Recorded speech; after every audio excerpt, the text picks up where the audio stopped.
नमस्कार, आप देख रहे हैं आर्या न्यूज। मैं हूं आपके साथ पल्लवी सिंह। रुक करेंगे उत्तर प्रदेश की कुछ बड़ी खबरों की ओर। उत्तर प्रदेश के विधानसभा चुनाव से पहले अब नए वेरिएंट ओमिक्रॉन के बढ़ते प्रभाव को लेकर इलाहाबाद कोर्ट जो है अलर्ट नजर आया। दरअसल इलाहाबाद हाईकोर्ट ने चिंता जाहिर की है और न्यायमूर्ति शेखर कुमार यादव ने प्रधानमंत्री नरेंद्र मोदी और चुनाव आयोग से अनुरोध किया है कि विधानसभा चुनाव में कोरोना की तीसरी लहर से जनता को बचाने के लिए राजनीतिक पार्टियों की चुनावी रैलियों पर रोक लगाई जाए। उनसे यह भी कहा जाए कि चुनाव प्रचार दूरदर्शन और समाचार पत्रों के माध्यम से करें। पार्टियों की चुनावी सभाएं और रैलियों को रोकने के लिए कड़े कदम उठाए जाएं। प्रधानमंत्री चुनाव टालने पर भी विचार करें, क्योंकि जान है तो जहान है। बता दें कि न्यायमूर्ति शेखर कुमार जेल में बंद आरोपी संजय यादव की जमानत पर सुनवाई कर रहे थे। इस दौरान संजय के खिलाफ इलाहाबाद में थाना कैंट में मुकदमा दर्ज किया गया था और उसे बृहस्पतिवार को जमानत मिल गई। हाईकोर्ट ने कहा है कि संभव हो सके तो फरवरी में होने वाले चुनाव को 1-2 महीने के लिए टाल दिया जाए, क्योंकि जीवन रहेगा तो चुनावी सभाएं और रैलियां आगे भी होती रहेंगी। जीवन का अधिकार हमें भारतीय संविधान के अनुच्छेद 21 में भी दिया गया है।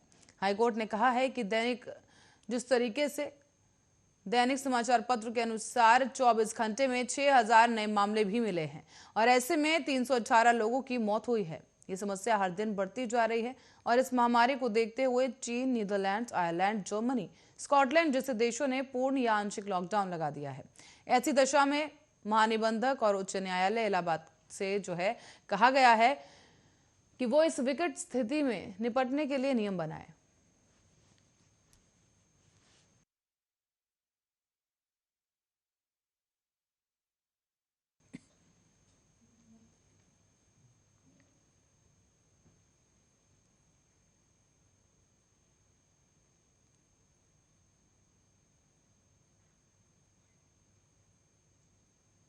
और इसी बीच कोरोना के बढ़ते खतरे को देखते हुए उत्तर प्रदेश की योगी सरकार ने अहम फैसला लिया है।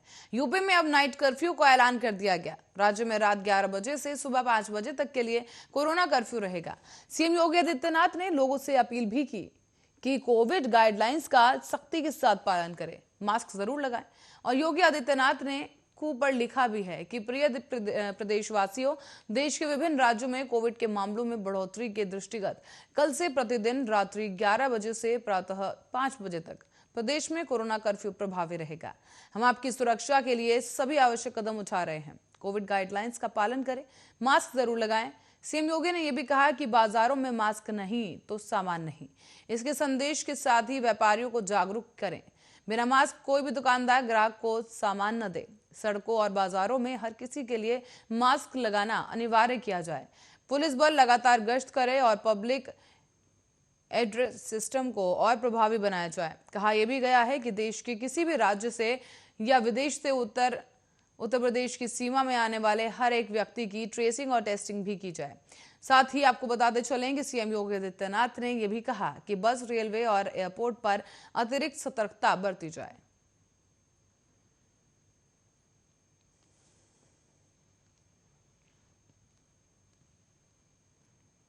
और उत्तर प्रदेश चुनाव के लिए अपने प्रचार अभियान के दौरान एआईएमआईएम के सुप्रीमो असदुद्दीन ओवैसी ने एक नया विवाद खड़ा कर दिया है। एआईएमआईएम के सुप्रीमो ने राज्य के पुलिस कर्मियों द्वारा कथित रूप से किए गए अत्याचारों को लेकर उन्हें एक खुली धमकी जारी की। उन्होंने 15 दिसंबर को कानपुर में उत्पीड़ित वर्गों की एक सभा को संबोधित करते हुए ओवैसी ने पुलिस को चेतावनी दे डाली है कि वो लंबे समय तक यूपी के सीएम योगी आदित्यनाथ और पीएम मोदी के संरक्षण का आनंद नहीं लेंगे। कथित घटनाओं को सूचीबद्ध करते हुए उन्होंने दावा किया है कि भगवान गलत पुलिस कर्मियों को उनके कार्यों के लिए दंडित करेगा। असदुद्दीन ओवैसी ने दावा किया है कि शौकत साहब कह रहे थे कि एक 80 वर्षीय व्यक्ति मोहम्मद रफीक की दाढ़ी रसूलाबाद पुलिस स्टेशन कानपुर में खींची गई थी और उस पर पेशाब किया गया था। जिस व्यक्ति ने यह कृत्य किया है वो एसआई गजेंद्र पाल सिंह था। क्या ये आपका सम्मान है? अगर ये सच है तो मुझे शर्म नहीं आती, लेकिन मुझे दर्द होता है। उन्होंने कहा कि मैं पुलिस कर्मियों से कहना चाहता हूं कि ये याद रखना, योगी हमेशा के लिए मुख्यमंत्री नहीं रहेंगे, मोदी हमेशा प्रधानमंत्री नहीं रहेंगे और हम मुसलमान समय के कारण चुप हैं, लेकिन याद रखना हम आपके अत्याचारों को याद करेंगे। अल्लाह आपको अपनी ताकत से नष्ट कर देगा। भगवान ने चाहा समय बदल जाएगा और फिर कौन आएगा आपको बचाने के लिए। योगी वापस अपने मठ में जाएंगे, मोदी पहाड़ों पर जाएंगे या कहीं और जाएंगे, फिर कौन आएगा? उन्होंने विस्तार से बताया कि हम ये भी नहीं भूलेंगे कि कैसे एक बेटी अपने पिता को बचाने की कोशिश कर रही थी, जो एक मुस्लिम ऑटो रिक्शा चालक है, क्योंकि बजरंग दल के गुंडे उसे पीट रहे थे। ये कानपुर में हुआ था और हम याद रखेंगे, वो मेरी भी बेटी है।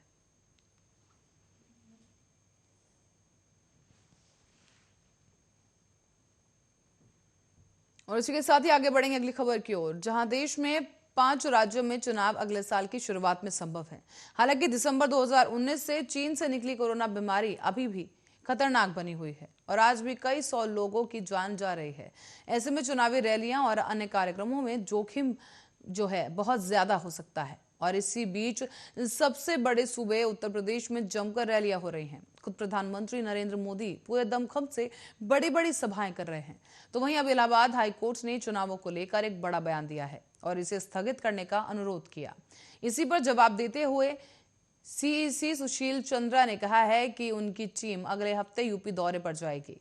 इलाहाबाद उच्च न्यायालय ने भारत के चुनाव आयोग से चुनावी रैलियों पर तुरंत ही प्रतिबंध लगाने और विधानसभा चुनाव स्थगित करने के अनुरोध पर पूछा गया तो उन्होंने कहा कि अगले हफ्ते हम यूपी जाएंगे और वहां की स्थिति की समीक्षा करेंगे और फिर उचित निर्णय लेंगे। साथ ही आपको बता दें कि हाईकोर्ट ने प्रधानमंत्री मोदी और चुनाव आयुक्त से अनुरोध किया है कि कोरोना की तीसरी लहर के चलते चुनाव टालने पर विचार किया जाए।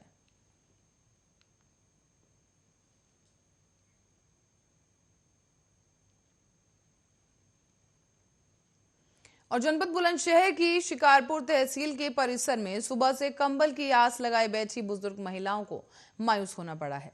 दरअसल सुबह 9 बजे से ये भूखी प्यासी एक कंबल लेने के लिए लगा रही थी आस।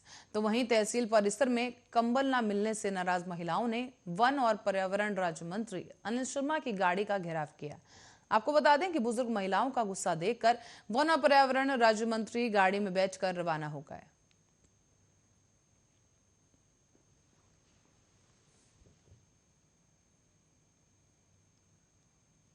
मिलेंगे कम्बल मिलेंगे कल 3 मिले ना कहाँ से आए आप लोग? मोकिनपुर से कितना मोकिनपुर अम्मा जी सर्दी में भूखे प्यासे आप लोग बैठे पूरा दिन तो भात पूरा दिन चाय का पानी भी ना पिया बेचारा हम बैठे तो आपकी परेशानियों किसी ने नहीं सुना अभी?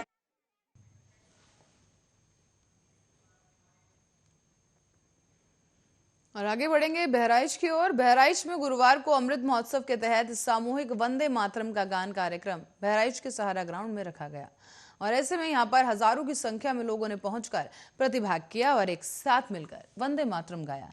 इस प्रोग्राम में भारतीय जनता पार्टी के दिग्गज नेता और सभी विधायकगण मौजूद रहे।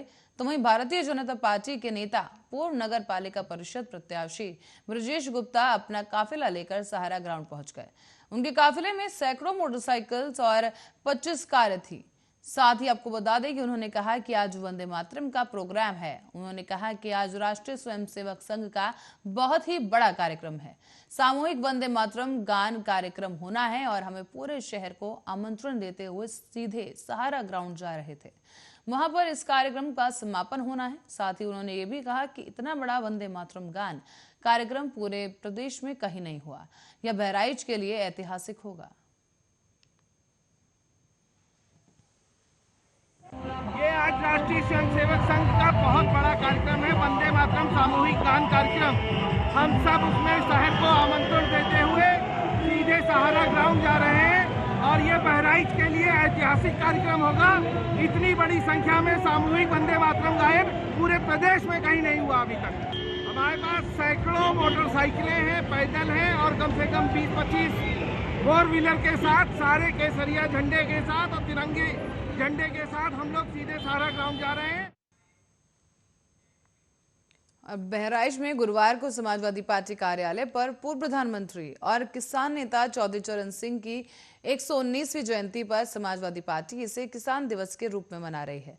समाजवादी पार्टी कार्यालय पर लखीमपुर में अजय मिश्र टेनी के बेटे और उसके बेटे द्वारा किसानों पर गाड़ी चढ़ाए जाने में बहराइच के 2 किसान शहीद हुए थे।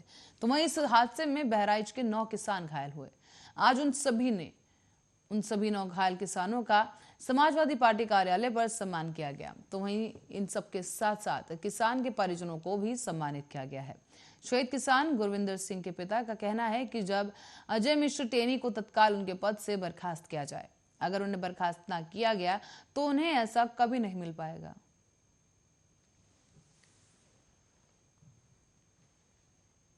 आज पूर्व प्रधानमंत्री किसान नेता श्रद्धेय चौधरी चरण सिंह जी की 119वीं जयंती थी।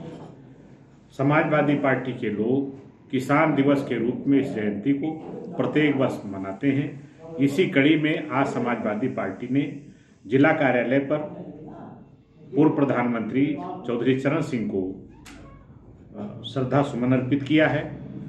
और जो किसान आंदोलन में हमारे जनपद के 2 किसान शहीद हो गए थे, गुरविंदर सिंह और उनके साथी को, उनका हमने जिला कार्यालय पर उनका फोटो चित्रांकन यहाँ पर अपने कार्यालय में लगाया है। और जो उस आंदोलन में घायल हुए थे वो और बुलंदशहर में गरीबों को मुफ्त मिलने वाले राशन पर डाका डाला गया है। दरअसल आपको बता दें, गोपनीय सूचना पर मारे गए छापे में भारी तादाद में सरकारी चावल बरामद हुआ। बताते चलें कि डीएम चंद्रप्रकाश सिंह ने शिकायत के बाद बड़ी कार्रवाई की, जहां पर राइस मिल में छापा मारकर करीब 259 बोरे सरकारी चावल बरामद किए गए।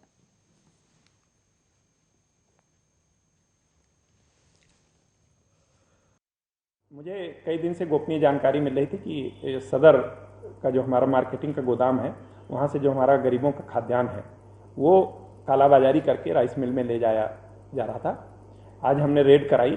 मौके पर एक ट्रक में लदा हुआ लगभग 260 बोरा चावल और 174 कट्टे जो उनको उतार करके बदल दिया गया था, दूसरे बोरों में रख दिया गया था, और उनके खाली बोरे, सरकारी बोरे जो बरामद हुए हैं। इसके अलावा 5,10,000। आजकल बड़े ही नहीं बल्कि बच्चे भी स्मार्टफोन के आदी हो चुके हैं। सोशल मीडिया हमारी जिंदगी का एक एक्टिव हिस्सा बन चुका है और वहीं एक अजीबोगरीब मामला इस दौरान सामने आया। बता दें कि पूरा मामला थाना ब्रह्मपुरी क्षेत्र के सेक्टर 1 मेरठ सिटी स्कूल के पास का बताया जा रहा है, जहां पर 16 साल की किशोरी भगवतपुरा का निवासी है और उसने 2 दिन पहले ही इंस्टाग्राम पर अपनी फोटो अपलोड की थी, जिस पर पड़ोस के ही रहने वाले युवक हर्ष गुप्ता ने इंस्टाग्राम पर अभय टिप्पणी कर दी, जिसको लेकर किशोर का भाई विनय और हिमांशु ने युवक से विरोध जताया। जिसके बाद युवक हर्ष गुप्ता ने अपने साथियों के साथ मिलकर दोनों युवकों को किसी बहाने से ब्रह्मपुरी के सेक्टर 1 में बुला लिया। वहां पर उनके साथ जमकर मारपीट की गई, साथ ही पंच मारकर युवक विनय को गंभीर रूप से घायल कर दिया गया। तभी शोर शराबा होने के बाद वहां पर खड़े लोगों ने पुलिस को मामले की सूचना दी, लेकिन पुलिस के पहुंचने से पहले ही युवक मौके से फरार हो गया है। तो वहीं आपको बताते चलें कि पीड़ित युवकों ने थाना ब्रह्मपुरी पहुंचकर आरोपी युवक हर्ष गुप्ता और उसके साथियों के खिलाफ तहरीर दी है। ये एक लड़की भी मैसेज कर रहा था, वे मामा की लड़की थी। तो इसलिए उन्होंने बातचीत करने को बुलाया था। तो वे 20-25 लौंडे थे, तो हम 5 जने थे, हमें ये मार दिया। हमें किस चीज़ से वार किया आपको? ये मुझे भी नहीं पता क्या चीज़ से। हाँ, 5 बजे थे।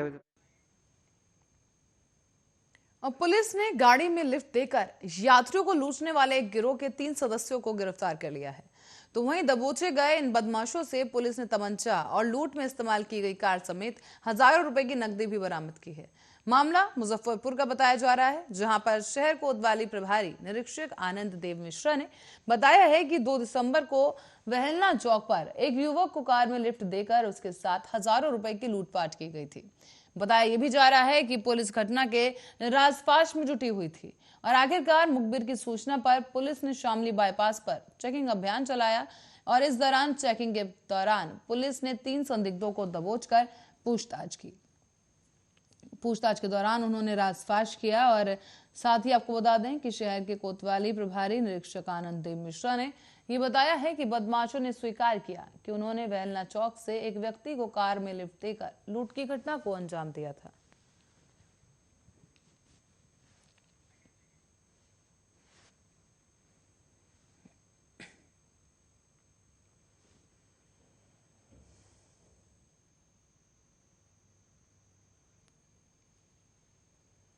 और उत्तर प्रदेश में चल रही आयकर विभाग की छापेमारी रोज नए नए खुलासे कर रही है। जहां अभी तक सपा नेता बीजेपी पर यह कहकर हमला कर रहे थे कि चुनाव आते ही केंद्रीय एजेंसियां एक्टिव हो जाती हैं, तो वहीं वार पलटवार अभी भी जारी है। एक रिपोर्ट देखिए।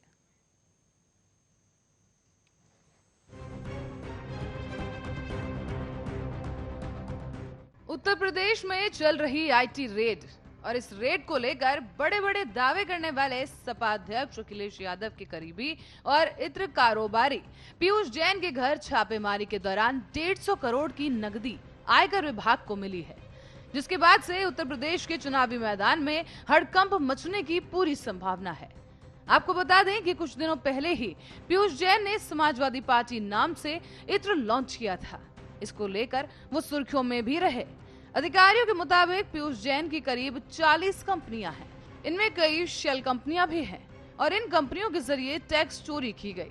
आईटी सूत्रों ने बताया कि रकम इतनी ज्यादा थी कि देर रात तक 4 मशीनों से 40 करोड़ रुपए गिन पाए और बाकी नोटों की गिनती आज होगी। बता दें कि नोट गिनने के लिए एसबीआई के अधिकारियों को भी बुलाया गया और उनकी मदद से कैश की गिनती की जा रही है। छापे में जो फोटो सामने आई उसमें दिख रहा है कि अलमारी में कार्टन में भरकर नोट रखे गए थे। 500 रुपए के नोटों की गड्डियां और उन गड्डियों के बंडल बनाकर पूरा कैश रखा गया था। इन बंडलों को ऐसे पैक कर रखा गया था कि इन्हें आराम से कहीं भी कोरियर किया जा सकता है।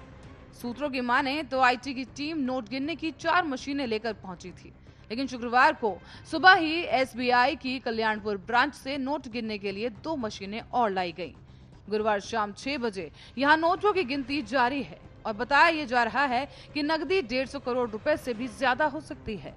इससे पहले बुधवार को शिखर पान मसाला के मालिक के अग्रवाल के यहां जीएसटी और इनकम टैक्स की छापेमारी भी हुई थी।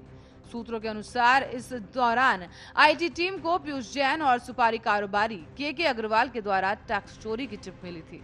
इसके बाद गुरुवार को पीयूष जैन और के अग्रवाल के यहां पर आईटी टीम की छापेमारी हुई। अग्रवाल के घर से क्या बरामद हुआ, इस बारे में फिलहाल कोई जानकारी नहीं मिल पाई है।